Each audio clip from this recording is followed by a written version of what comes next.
বিগত 2 দিন ধরে হবিগঞ্জে এবং আজকে সিলেটে এবং দেশের আরও বিভিন্ন জায়গায় জাতীয় নাগরিক পার্টির নেতৃবৃন্দের উপর ন্যাক্কারজনকভাবে ছাত্রদল এবং বিএনপির সন্ত্রাসীরা হামলা চালিয়ে যাচ্ছে। আজকে আমি হাসপাতালে গিয়েছিলাম আমাদের সহযোদ্ধা আলিফ চৌধুরীকে দেখতে। তার একটি চোখ চিরতরে অন্ধ করে দেওয়া হয়েছে এবং আরেকটি চোখও ড্যামেজ হয়েছে। সেই একটি চোখ দিয়েও ঝাপসা ঝাপসা দেখতে পাচ্ছে। আলিফ চৌধুরী বাংলাদেশের অধিকাংশ মধ্যবিত্ত নিম্ন মধ্যবিত্ত জনগোষ্ঠীকে রিপ্রেজেন্ট করে।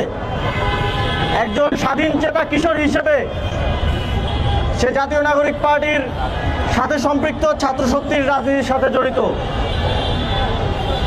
আমাদের জুলাই পদযাত্রা অত্যন্ত শান্তিপূর্ণভাবে বিগত প্রায় 20 দিন ধরে সারা দেশে অনুষ্ঠিত হয়ে আসছে বলে আপনারা জানেন।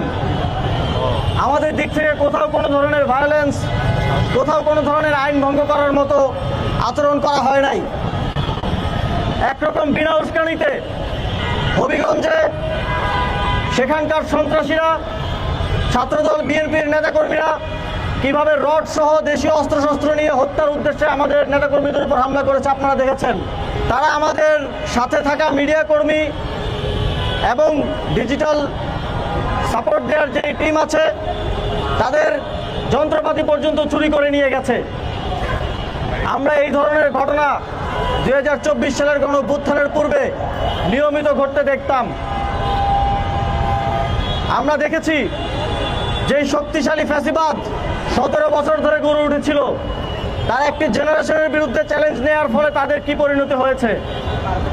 আমরা দেখছি বিএনপি সরকার আবার সেই একই পথে হাঁটা শুরু করেছে। আমরা ভেবেছিলাম যারা 17 বছর গণতন্ত্রের কথা বলে রাজনীতি করেছে, গণতন্ত্রের স্বপ্ন দেখিয়ে ক্ষমতায় এসেছে, তারা এদেশে গণতন্ত্র নিশ্চিত করবে, কিন্তু তারা আবারও এদেশের জনগণের গলা চেপে ধরার চেষ্টা করে যাচ্ছে। তারা আবারও, আপনারা দেখেছেন, বালুর ট্রাক দিয়ে রাস্তা বন্ধ করে আমাদের কণ্ঠস্বরকে তৃণমূলে পৌঁছানো থেকে বিরত রাখার চেষ্টা করে যাচ্ছে।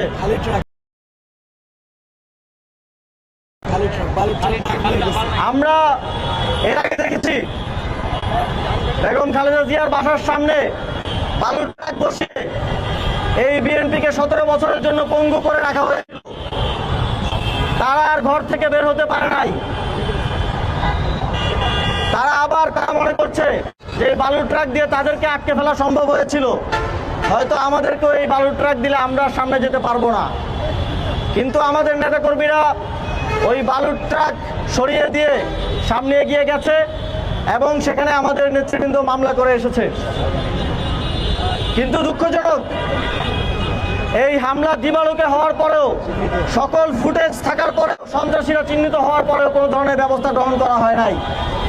মামলা হওয়ার পরেও এখন পর্যন্ত কাউকে অ্যারেস্ট করা হয় নাই। আমরা আগে আওয়ামী লীগের সময় দেখতাম যারা হামলা করতে তারা লুকিয়ে লুকিয়ে হামলা করে লুকিয়ে লুকিয়ে চলে যেত। এখন আমরা দেখছি হামলাকারীরাই তাদের ফোন বের করে লাইভে এসে ভিডিও করে সেগুলো ছড়িয়ে দিচ্ছে, তারা হিরোইজম দেখাচ্ছে। আমরা প্রশ্ন করতে চাই, প্রধানমন্ত্রী তারেক রহমান, আপনারা কি হিরোইজমের জন্য তাদেরকে পুরস্কৃত করবেন কিনা? তাদের যে অ্যাপ্রোচ, এই অ্যাপ্রোচ দেখে মনে হয় তারা পুরস্কারের জন্য তাদের হামলা লাইভ করে আপনাদেরকে দেখাচ্ছে।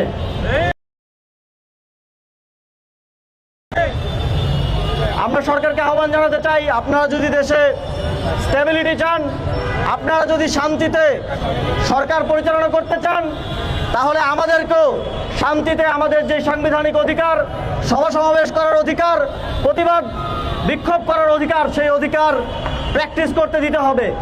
আর যদি তাতে বাধা দেন, তাহলে আপনারাও কিন্তু শান্তিতে সরকার পরিচালনা করতে পারবেন না। শুধু ফাঁকা বুলি দিয়ে সহযোগিতা চাইলে হবে না। বিরোধী দলের সহযোগিতা পেতে হলে এই সন্ত্রাসী গুন্ডাদেরকে আপনাদের নিয়ন্ত্রণ করতে হবে। সংগ্রামী বন্ধুগণ, জাতীয় নাগরিক পার্টি কোনো হামলা, কোনো মামলা কিংবা বালুর ট্রাক দিয়ে জাতীয় নাগরিক পার্টিকে আটকে রাখা যাবে না।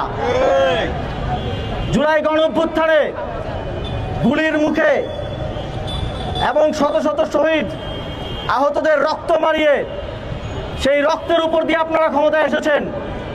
আমরাও সেই রক্তের উপর দিয়ে সেই রক্তের প্রতি প্রতিজ্ঞা করে একটি নতুন বাংলাদেশ বিনির্মাণের লড়াইয়ে নেমেছি।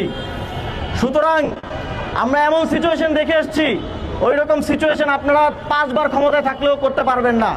আপনাদের এই সন্ত্রাস, এই গুন্ডাদেরকে দিয়ে আমাদেরকে দমাতে পারবেন না। আপনারা যদি বাংলাদেশে স্টেবিলিটি চান, আপনারা যদি সুন্দরভাবে সরকার পরিচালনা করতে চান, তাহলে আগামী 24 ঘন্টার মধ্যে এই সন্ত্রাসীদেরকে গ্রেফতার করুন। এই দাবি জানিয়ে আপনাদের সকলকে ধন্যবাদ জানিয়ে আমার বক্তব্য শেষ করছি।